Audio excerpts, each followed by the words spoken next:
You're listening to the Baha'i World News Service.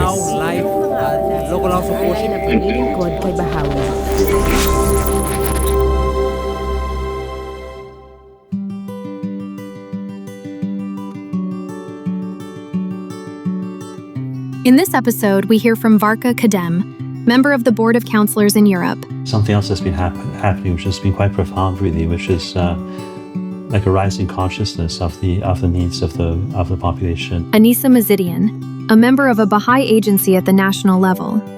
The idea that the welfare of the individual lies in the welfare of all. And Stephen Agahi Murphy, also a member of a Baha'i agency at the national level. As youth have started to see themselves as protagonists of social change, their own educational aspirations have started to rise. About how young people across the country who are participating in Baha'i moral and spiritual educational programs are channeling their desire for the betterment of society towards various initiatives, such as artistic endeavors that provide hope, tending to the needs of those younger than themselves, and fostering interactions that enable people from diverse perspectives to find points of mutual understanding.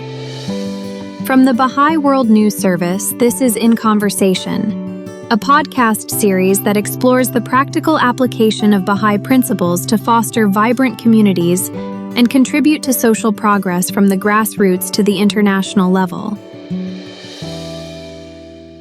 So a really wonderful opportunity we have to hear more about building vibrant communities in the United Kingdom and also learning more about social transformation. It'd be nice to explore more about these different areas. And of course, in the United Kingdom, there's a lot of different settings. There are rural settings, a lot of urban settings.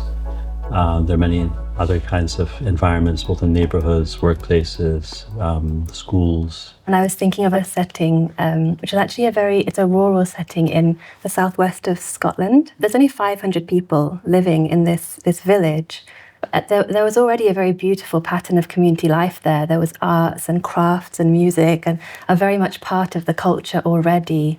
And then there was one family who sort of returned to the village after many years of living abroad, and they really wanted to see how could they contribute to their community now? How could they both materially and spiritually contribute to its upliftment? And just through conversations, the mother of this family at the school gate, she'd previously worked as a theatre director, and many of the mothers were very excited by this, and they said, our community could really do with a community theatre. And so she thought, well, that would be an incredible way of being able to contribute to the community then. And so started this theatre group for young people in the village. But in order to also contribute to its upliftment, it's got a very particular focus, which is also how to leave everyone feeling uplifted and also with something to think about as they go away. So they've touched on various different themes, like environmental themes and the idea that the welfare of the individual lies in the welfare of all. And these youth who are participating have really found a voice through their participation in this theatre group, and it's attracted more and more young people. They were invited to a nearby town to perform and even got a mention in the Scottish Parliament for the efforts they've been making to transform their community. And beyond also the impact these productions have on the audience, it's actually been really transformative for those young people as well. Because of social media, many of the young people are really struggling, and young people's welfare is a big conversation in the community. So there's mental health problems like suicidal thoughts, depression, eating disorders among the young people.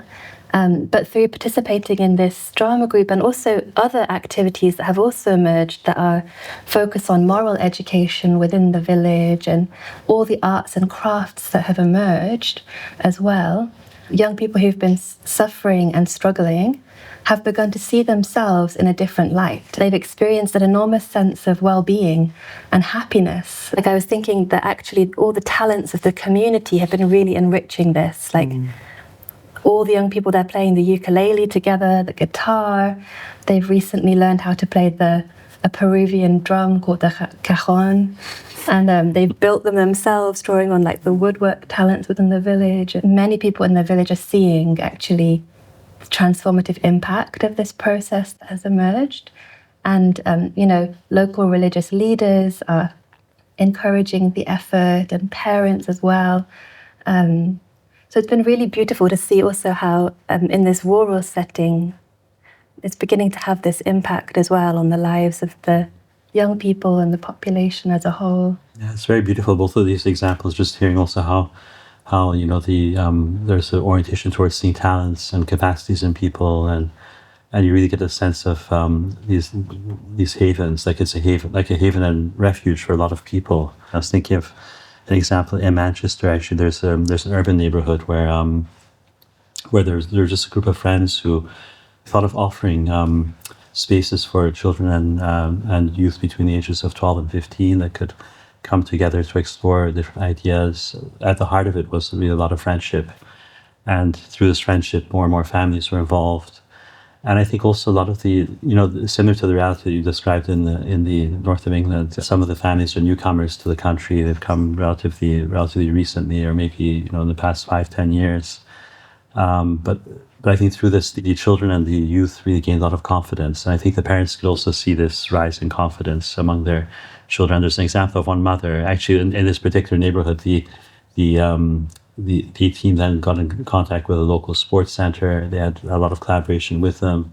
The sports center came to begin to understand what these friends were doing. They were inspired by it. Of course, at the heart of they're inspired by the revelation of Baha'u'llah and this role in contributing to social transformation. But then over time, there are other efforts from the government, including the health services, and there's an initiative called the Health Champions by the government within that particular area. They had a number of opportunities for more of the local population to learn more about healthy habits. And one of the mothers, I think through her own daughter's participation in the program, became a lot more confident. She then took part in classes to gain a greater command of the English language. And then through that, she started to participate in this health initiative. And then she herself seems to be now also quite eager and interested to also support the actual classes, which are seeing in everyone capacity. So I think all of these efforts around this have really been a way to see talent and capacity. I think it seems that this idea that the true nobility of every human being, it's somehow fostering a set of relationships, right, between individuals, institutions, within communities, that somehow is helping us to envision really what kind of settings can we live in that really contribute to both spiritual and material prosperity, and also help us to remove obstacles that are blocking progress. And I think one, like you say, Varga, one of the main kind of areas, I think, that as youth have started to see themselves as promoters of well-being, as protagonists of social change, that also their own consciousness in terms of their own educational aspirations has started to rise. So I think we see in a number of different settings now this aspiration to think about how is it that I can pursue a professional career, or how is it that I can pursue my studies in a way that is not only to make a means for my life, but also contributes to the betterment of the world. And so in some small settings, there's been very practical expressions of this idea, for children and junior youth who have struggled with schooling, with formal schooling, both in terms of their attendance at school, but then also in terms of being able to keep up with the work. I think what these youth have noticed is actually having this kind of mentor, this supporter, this someone who's able to really think about their well-being, both spiritually and materially, and being able to support them in very practical ways. So I think we see in a number of settings some homework clubs that are emerging, that provides this practical support for kind of 12, 13, 14-year-olds, and many other ways, I think, in which this is happening. But I'm not sure if this is something also that you've seen in the UK. I suppose because in many of the neighbourhoods across the UK, there are older youth who are really trying to engage younger youth in programs for their moral education. These moral educational programs, they naturally centre around courses and books and stories and so on. And in that context, the youth are really seeing that that young people struggle in different ways with their education. They don't really want to sit and look at a book or read a story. And so much of their potential comes from being able to learn that this is a real barrier for their progress in their lives in general. Many young people really lack confidence to read in front of others.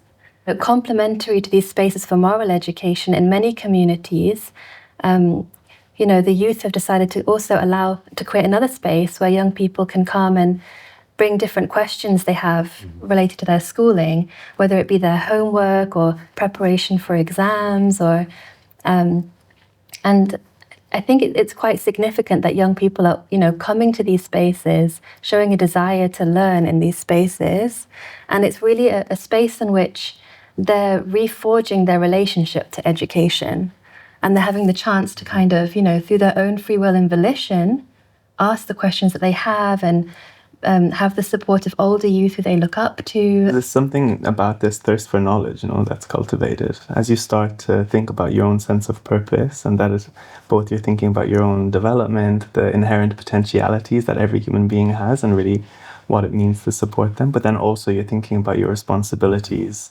towards your community, towards your society, that somehow it seems to tap into a deeper root of motivation, where you start to think, actually, what is the kind of knowledge that will enable me to pursue that sense of purpose and also to contribute to the betterment of the world. And I think one other interesting dimension of this conversation has been increasingly it's not only children or youth who are thinking about this, but also parents and entire families. I was thinking of a recent family gathering that took place where the group of families who see each other every day. They support each other, they visit each other in one another's homes, they share prayers with one another. All of their children participate in moral education classes. There was a space for the parents to come together to think about what questions and concerns do they have, both for their own families, but also for their entire community. And they shared really insightful things about really what kind of concerns they have, when they have their youth, who kind of navigate different social forces. How can they support their youth effectively, or what kind of spaces they can create in their community. So I think we also are starting to see that parents themselves are also seeing themselves as having a role to contribute to the education, not only of their own children or of their family, but actually within the context of community life. I was thinking of one group of youth in one sort of large urban centre in the UK, in London, where there's a group of youth who've been meeting every week to explore different themes related to the purpose of their lives and service to humanity. And they began thinking together, what could they do for the younger ones in the community to help them in some way? And being from the neighbourhood themselves, they reflected on what was it like when they were growing up in that neighbourhood. And one of the challenges that they faced was that after school, they'd come home and, their mom would be out working, for instance, and there wouldn't be, food available, or they might have some money, they'd be given some money to get some food, but then it would just be fast food or sweets and crisps from the shop. And so actually, and that really impacted their well-being in general. And it can impact your life in so many ways. So they began to think about, how do we help young people to learn how to make affordable, healthy meals for themselves, and to an educational sort of space. And so they started this club, really, where in collaboration with a food bank in the neighborhood, they have different ingredients: potatoes, lentils, tuna, and all of this, and then they would think about simple meals. They'd create simple meals together. And what was really beautiful was that, in addition to just learning how to kind of create these prepare healthy meals for themselves, they also began to engage in conversations about their identity and about their purpose or their futures in life and their aspirations and all these bigger questions that maybe the young people didn't already have someone to speak to about, and these older youth may not have seen themselves as having a role in relation to that. And then more and more youth have been able to sort of easily connect in with that process and see themselves in that way too, and learn how to support young people in that way as well. And I think because it's really a need within the community, the local council also has been interested to support in whatever way it can as well. And so it's really beautiful seeing how, from these relationships and reflecting on the needs of different generations, very impactful just initiatives and efforts have been able to emerge. Yeah, it's really inspiring hearing these examples, because I was thinking that actually a lot of them emerge at the grassroots, and often they take on a bit of the characteristic of the grassroots. So if it's a group of youth who are meeting, they'll often use the space also for things they do in their leisure time. I was thinking also of one other example, which I think is coming up more and more in the context of the United Kingdom, especially in like urban settings, is just a discourse around purpose, and I think a challenge of like loneliness or people feeling isolated from each other. We're seeing in a number of other urban centers throughout the United Kingdom is spaces where also parents can come together and they can explore different topics. In this one example, for about 15 years, there are a group of friends that have been thinking about the education of children, bringing together children every week, or sometimes twice a week, and they're both involved in games and collaborative activities that can help them to collaborate together. And I remember one of the mothers describing it as a lifeline after many years. So she'd been participating for, I think, 5-10 years, and she said, "This is a lifeline for me." Because actually, as the trust and friendship developed more and more in these different groups of people that were coming together, all other kinds of questions were explored, like around family life and how to navigate school environments where maybe some of the children may at times have felt marginalized. And I think it's also been a space also to look at well-being generally, like the sense of well-being, sense of community, what it means to be part of a. So I think this idea of, like we've been talking about, this creation of these havens and refuges, which are very grassroots, and they become bigger, and then there's more conversation about these spaces. So then from one or two, it's become something which we're seeing as quite prevalent throughout the United Kingdom.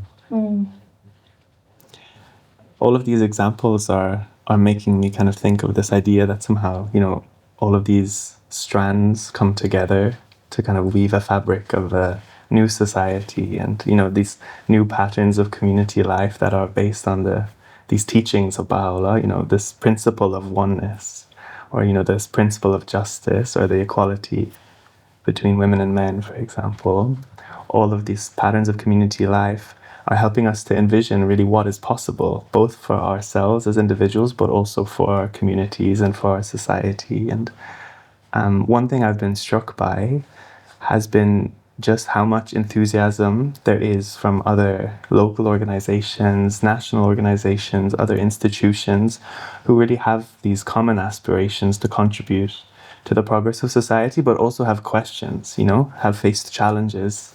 Just a few weeks ago, one youth who's been participating in the activities of the Bahai community has just left school and he's in college. But he was thinking about his role in going back to his school, and thinking so much about the educational needs of the younger generation, and I want to learn about how I can build a relationship with my local school. So he, with a few friends, went to visit the deputy head of the school and was shown around the school, was welcomed back with a loving embrace, and then they sat down to think about really what's possible. What kind of common questions does this local school have that also the activities within his community were also kind of trying to navigate and to contribute to. And there was this real concern actually that was expressed by the deputy head, that really when you look at 11, 12, 13-year-olds, that this is a really pivotal moment in their life. They're trying to also really learn about who they are and how they position themselves in relation to others, and what possibilities they have to live a meaningful life. So in that conversation, this youth was sharing with her just his own experiences of transformation, how he had changed in the last couple of years, and really how his reflection on this idea that, he was created noble has enabled him to kind of make new choices for his life. And he wanted to somehow think about his responsibility to helping the younger generation in that conversation. So now in these coming weeks, the school, in collaboration with the efforts of the Baha'i community, will offer the program for the spiritual empowerment of June youth during school hours, really, to really support that age group and to really learn about how to, realize new possibilities and to kind of foster that collaboration with these other local institutions and organizations. In one community in inner city London, there were several youth who were trying to, offer the June Youth Spiritual Empowerment Program for the young people in the community and having different conversations with them about the idea of friendship and true friendship and just different themes and conversation. And one of the things they noticed was that whenever they would, have these conversations and they would think about, what would you do in a difficult situation? Like if someone, was unkind to you or, something happened, what would you do? And for many of the young people, the instinctive and obvious response was just, well, like, you're unkind back, or like if they hit you, you hit back. It's become quite a challenge for the community, and they were thinking like, what could we do about this? Like, how can we help to change the conversation within the community to strengthen unity within the community, strengthen peace within the community? And there's one quote from the writings of Baha'u'llah that came to mind that they'd all sort of studied together, which was, when a thought of war comes, oppose it by a stronger thought of peace. A thought of hatred must be destroyed by a more powerful thought of love. And so they decided to hold a camp and a festival on this theme. And the whole camp was focused around this theme. And activities in different ways. Like I think at the beginning of the camp, they had a box and they asked people to sort of write a question they have or like a challenge that they have in relation to this theme, or and to put it in that box. And then they all shared the different things that had been put in that box. And they explored different strategies. Like, what do you do when you feel frustrated or angry? Like, how do you overcome it? What are some of the different things you can do? Yeah, no, it's been so inspiring hearing all these different examples. I think what's been very clear is that through the revelation of Baha'u'llah and through many children, youth, adults being inspired to work with so many people, really to work with society in a lot of neighborhoods and localities, that actually something else has been happening, which has been quite profound, really, which is like a rising consciousness of the needs of the population, and both economic, social, cultural factors that may be holding humanity back. And I think really in these examples we've seen, whether it's been cases of antagonism between different groups of people, or lack of knowledge of information about where to go to have access to different kinds of services which are available, or other needs such as education, it seems quite clear that much has been learned about this, and really with many more people, and also increasingly with more and more institutions to build even more vibrant communities. So it's really exciting thinking about this prospect within the United Kingdom. You've been listening to In Conversation, a podcast series from the Baha'i World News Service. For more podcasts and stories, visit bwns.org.